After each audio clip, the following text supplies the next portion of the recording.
Coming Home. Written by Ink in My Heart and On the Page. And read by Eleanor Elizabeth. Chapter 3, Part 3. Tony couldn't believe that he was holding his son in his arms. He felt every shudder of Peter's body as the boy tried to stop crying, the overwhelming emotions of the past day catching up with him. He had missed this. He had loved carrying Peter around, settled in his lap as the boy watched with wide, curious eyes. Tony had vowed, the moment that he found out that Pepper was pregnant, that he would never be like his father. He promised to be a hands-on father, to help, and he had been. He loved Peter. He loved how curious his little toddler had been, and how utterly stunning Pepper looked every time she was with him. He had missed so much, and yet he could hardly believe that his boy was back in his arms once again. He held onto Peter tightly, not wanting to ever let go of his son again. Eventually Peter's sobs tapered off, and he pulled back as he took deep, shuddery breaths to calm down. Peter's cheeks were flush red, and he tried to duck his head and hide his face, but Tony caught his son's chin before he could. "Don't hide. You have nothing to hide from us," Tony murmured. Peter nodded, wiping his eyes once more, and Tony gently thumbed away one that he missed on his cheek. "There we go," Tony hummed, the gesture coming almost naturally to him. It made him start, and he pulled his hand away. Pepper gently smoothed back Peter's curls, the ones he had inherited from Tony, and smiled at him. "Feeling better?" "A little," Peter said. "Thanks." "Maybe," May started hesitantly, "we could go somewhere more comfortable?" Peter perked up at the idea, head already nodding. He locked eyes with Tony, suddenly looking shy. "Do you want to see where we live?" "You don't have to. I mean, it's nothing fancy or like the tower you live in, but it's where I grew up." "Of course," Pepper agreed. "We'd love to see the place." "Yeah?" Peter looked so excited that Tony's smile came easily. "Absolutely," Tony said. He looked over at Agent Williamson. "That's okay, right?" "Of course," Williamson said. "I'll contact you tomorrow and we can discuss certain details further." Tony nodded, standing to his feet. They no longer felt like jelly like when he first walked into the room. And, for the first time in a long time, Tony felt overwhelmingly happy. "Great. Let's go." "I'll get the car," Happy said, and was the first to leave the room. They followed Happy out of the room, both Tony and Pepper each keeping a hand on Peter as they walked through the FBI.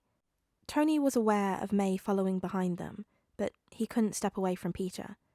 Though he believed May didn't know about Peter, the overwhelming need to protect his son and never let him out of his sight again wanted to keep her at a distance. Stepping outside the building was like a dream, and soon enough, he, Peter, and Pepper were sliding into the back seat, while May and Happy took the front. May rattled off their address, and Peter settled in between them as they pulled into traffic. To think, a few hours ago he was about to have a panic attack in this very seat he sat in. "Do you have any more pictures of us?" Peter asked, looking at his hands and twisting them together. Tony laughed. "We have hundreds of us. Jarvis was a little trigger-happy when it came to taking pictures of us." "Jarvis?" Peter frowned. "Who's Jarvis?" "Jarvis is the AI I created," Tony said. "Well, was the AI I created. He ran the house. We have a new one now. Friday." "You built your own AI?" Peter's red-rimmed eyes grew wide. "How did you do it? How long did it take you to program all the codes?" Pepper groaned playfully. "Please don't get him started." "Hey, building Jarvis was an art. And don't tell me he didn't like you better." Tony winked at her. "He liked you better too, Peter," Pepper smirked. "He did?" Peter grinned wistfully. "I wish I could remember that." Tony's heart sunk at the words, the playfulness quickly fading. "Yeah, me too." "You'll meet Friday soon enough." Pepper pushed through the threat of awkwardness. "I'm sure she'll like you better than Tony too." "Hey!" Thank God for Pepper, Tony thought as Peter laughed out loud. It didn't take long before Happy was pulling up to the curb of a 7-story apartment building.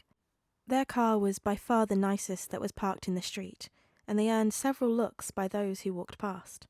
They climbed out of the car, and Tony took a deep breath, taking Pepper's hand in his as they took their first steps towards the home that their son had been raised in. Peter felt his nerves return full force as they stepped into the lobby of their building. Everybody knew that Tony Stark was a billionaire, and while Peter had never been embarrassed by the socio-economic status that he and May lived in, he was suddenly very nervous. "May," Peter whispered as she pressed the button for the elevator. "Hmm?" May hummed. "Did we clean the apartment?" Peter whispered. "Oh." May bit her lip. "I don't know." Peter cleared his throat, backing up slowly towards the stairs. "I'll, meet you up there. I've just got to... Yeah!" Then he spun around and sprinted up the stairs. He took them two at a time, thanking the spider that bit him that he no longer had asthma and that their building's elevator was slow. He dashed up the 7 flights of stairs in an instant and rushed to their door, fumbling for his keys. The apartment wasn't too bad. He and May had always kept it relatively clean. He quickly picked up his school books that he'd left on the table before they had left for Thai the night before. Had it really only been a night? And picked up the stray magazines that May had lying around. He hurried to his room, groaning at the slight mess. He straightened his desk as much as he could, and desperately made sure that none of his Spider-Man gear was left out for anyone to find. He did not need anyone finding out that he was Spider-Man today. There was only so much he could handle in such a short amount of time. He skidded into the bathroom and began cleaning it up when he heard the voices in the hallway.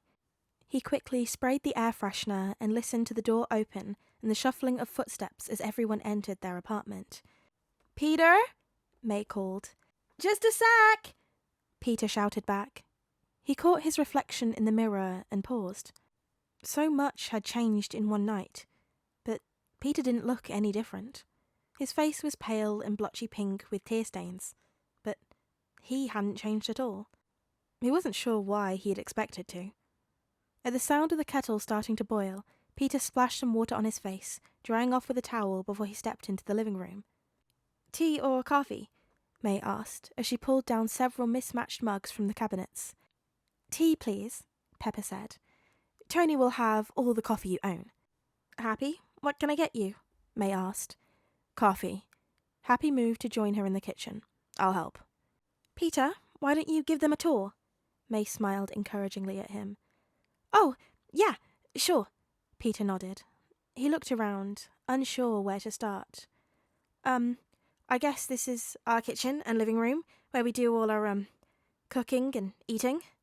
Tony snorted. "Really?" Peter made a face at him. "Okay, bathroom is through there, and May's bedroom is that door, and, this is my room." Peter led them over to his door, and with a deep breath, he pushed it open. He shuffled inside, hyper-aware of Pepper and Tony following closely behind him.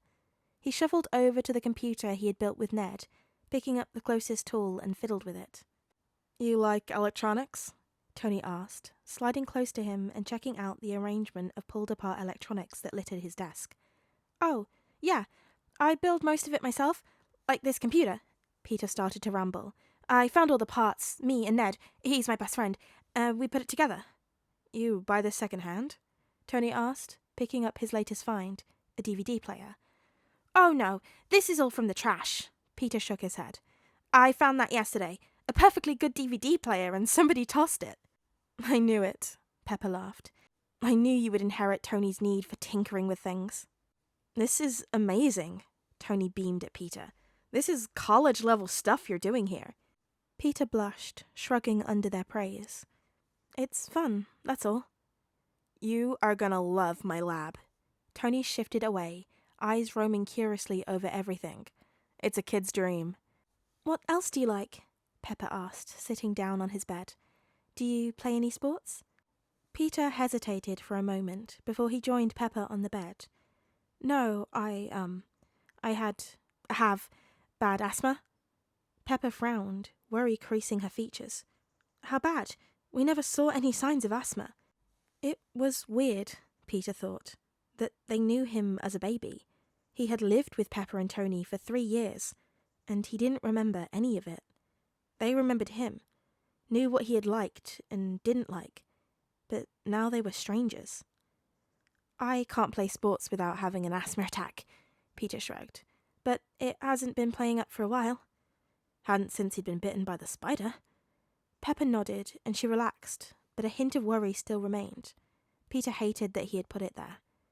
"Drinks are ready," May's voice floated in from the living room. When they headed back to the living room, May had set up their small dining room table with a plate of date loaf in the middle.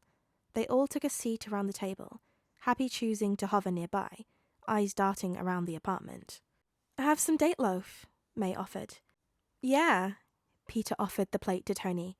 "It's the best you'll ever have." Tony plucked up one off the plate and popped it into his mouth. His eyes widened as he bit into it, and Peter gave him a shit-eating grin. "Great, right?" Tony swallowed painfully. "Yeah, very nice. Wow, this is something." Peter smiled smugly. May was not the best cook, and he often avoided her creations when he could. He had been fooled one too many times by delicious-smelling aromas. He knew for a fact that the date loaf, whilst edible, wasn't the best. But Peter figured that he needed to get Tony back for the sarcastic living room comment he made at the beginning of Peter's tour. Pepper giggled into her tea, obviously having caught on, and Peter grinned at the sound. "I'm glad you like it," May said, oblivious to Tony's inner taste bud dilemma. "Happy, would you like some?"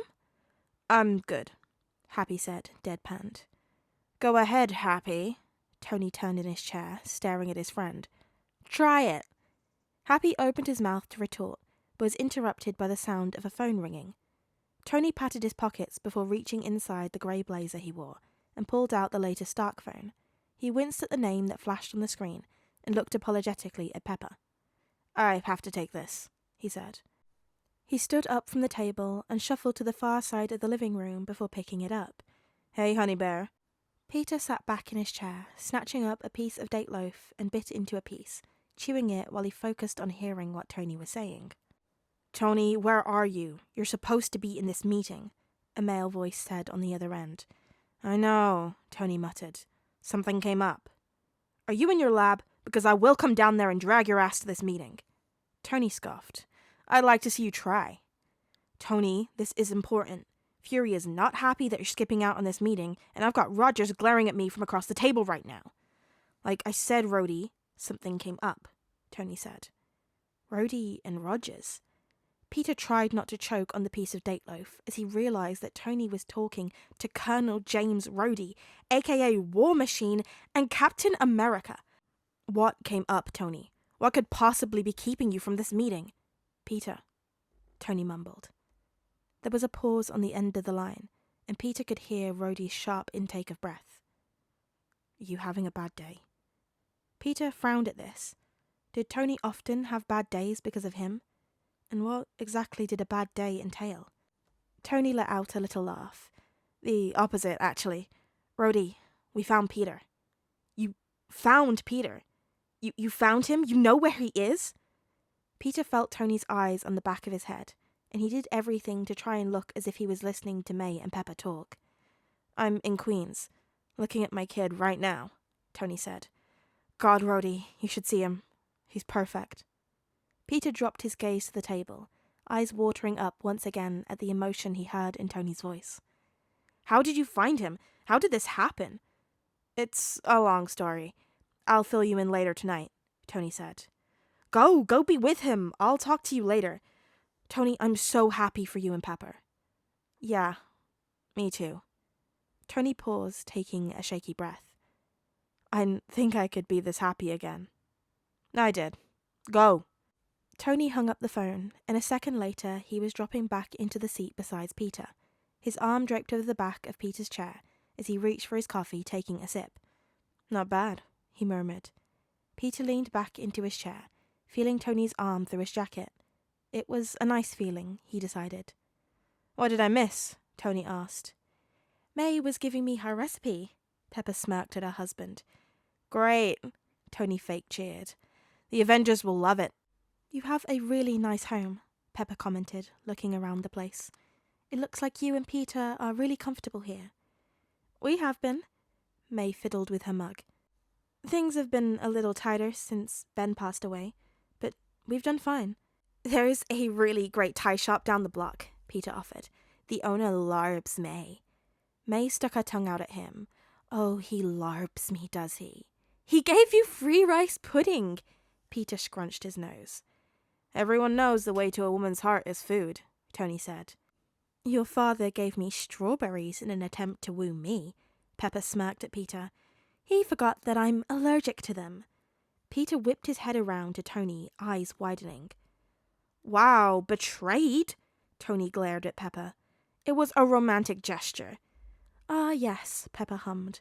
Nothing says romance like your throat closing up. Peter clamped his mouth shut as he tried not to laugh. That's terrible. Tony ruffled Peter's hair, and the younger boy was delighted at the easy gesture. Oh yeah? What smooth moves have you got? Peter blushed. What? No, I don't. There's no girl. May grinned at him from across the table. Pepper felt something ease in her chest as she watched her son splutter, his cheeks flushing red. She had missed this. She had missed so much of her son's life. And here he was. Although she didn't want to admit it, May Parker had raised her son well. Already she could see so much of Tony in Peter. He was bordering on being, if not already, a genius, and he had her husband's eyes. She could see her softness in him, though, and just looking at him made her want to cry all over again. What happens now? Peter asked as the conversation lulled. Everything's changed. Yes, Pepper agreed. Do you think it's a good change? Of course. Peter looked at her, wide-eyed and cheeks flushed. It's a good change. Huge, gigantic, but a good change. Those are some good descriptive words, Tony teased, but accurate. Do I, live with you now? Peter asked, eyes darting to May. Yes, Tony said. Pepper took a deep breath, and as much as it pained her to do so, she said, We want you to live with us. You've always been our son. But May's been a big part of your life, and we won't take that away from you. May, Tony, and Peter blinked at her. What? May stared at her. Pepper, I love Peter, I do, but he's your son. I would never take that away from you, especially when you miss so much of his life already. I know, Pepper said. She was beginning to see that May really did have Peter's best interests at heart, and that she had no idea that Peter had been stolen from them.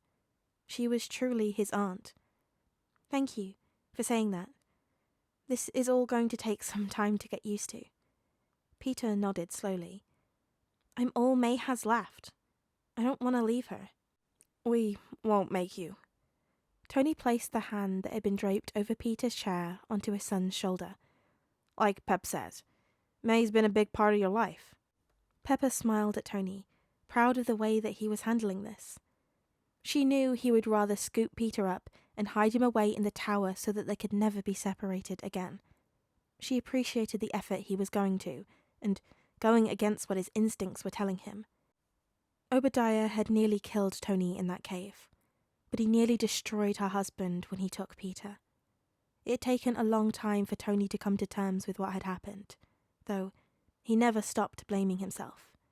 And he had practically turned the world upside down to find Peter. He would do anything to protect his son. I'll always be there, May smiled at Peter. Always. We will do this one day at a time, Pepper said. Maybe tonight, both you and May could come and stay with us at the tower so that you can see where we live. She smiled as Peter perked up at the idea. Could we? He asked, looking at May. Absolutely, May nodded. Whatever you want to do, Peter. Yeah, okay, that would be awesome, Peter beamed. How about we head over now? Tony suggested. We can give you the grand tour. Order some lunch. Sounds like a plan, May said. Peter, why don't you go grab some spare clothes? Peter was already pushing back his chair. Sure, I won't be a minute. I'll help you, May. Pepper stood to her feet. Tony, Happy, why don't you clean up? Whatever you say, love, Tony said. Happy snorted. Sure, you listen to her, but when I ask... Pepper left the boys to it and followed May into her bedroom. She quietly shut the door behind them and gave the room a curious glance. The room definitely held May's personality, but there were a few items that must have been Ben's that remained. Thank you for including me, May said as she moved to her closet. She pulled out a small bag and placed it on the bed. I know this whole situation is crazy and impossible, but thank you. Pepper nodded and took a steady breath. As much as it pains me to say this, you know my son, and I don't. May paused on her way back to the closet. You know, Ben and I never wanted kids. Pepper raised her eyebrow. You didn't? Ben and I were content with each other. May smiled softly. We loved being Peter's fun aunt and uncle. I love Peter, and not once have I ever regretted taking him in. He's the best thing that happened to me and Ben. But we never tried to be his parents. Peter loves you, Pepper said. And I love Peter, May agreed. I want you to be Peter's aunt, Pepper smiled softly. Peter's already been taken from his family once. I don't want to do that again. Joining the Stark family, May hummed playfully. I don't know. It's a big ask, Pepper smirked. But I have a feeling you would fit right in. I'll do whatever is best for Peter, May promised. Peter's been lucky to have you in his life, Pepper said quietly as she moved to help May pack. She didn't want to entertain the possibility of what could have happened had Richard and Mary Parker survived. Hey there guys, gals and non-binary pals, it's Eleanor and I hope you're having a lovely day today. This chapter is so cute and very emotional. I love that we're getting like a little bit of that, like Pepper and Tony being like, okay, May is just a part of Peter's life, even if they're not technically related, she's still his aunt, and like welcoming her into the family and knowing that that's what's best for Peter, because I don't know if anyone's reading ahead, but he's gonna need it, because this, right now we're still in that like very fun cutesy stage of like, oh yes, we've been reunited, we're family again, and haven't been hit with that. How would you as a teenager mentally tackle having your parents parent you and tell you what you can and can't do when you've known them for like 2 weeks? You're like, I don't know you, and they're like, I remember you, you were our baby, I gave birth to you. Yes, I can tell you what if you're grounded. Anyway, I'm looking forward to it. It's gonna be a good time. It's gonna be angsty. I'm probably gonna cry. But what did you guys think about this chapter? And what are you looking forward to in this fic?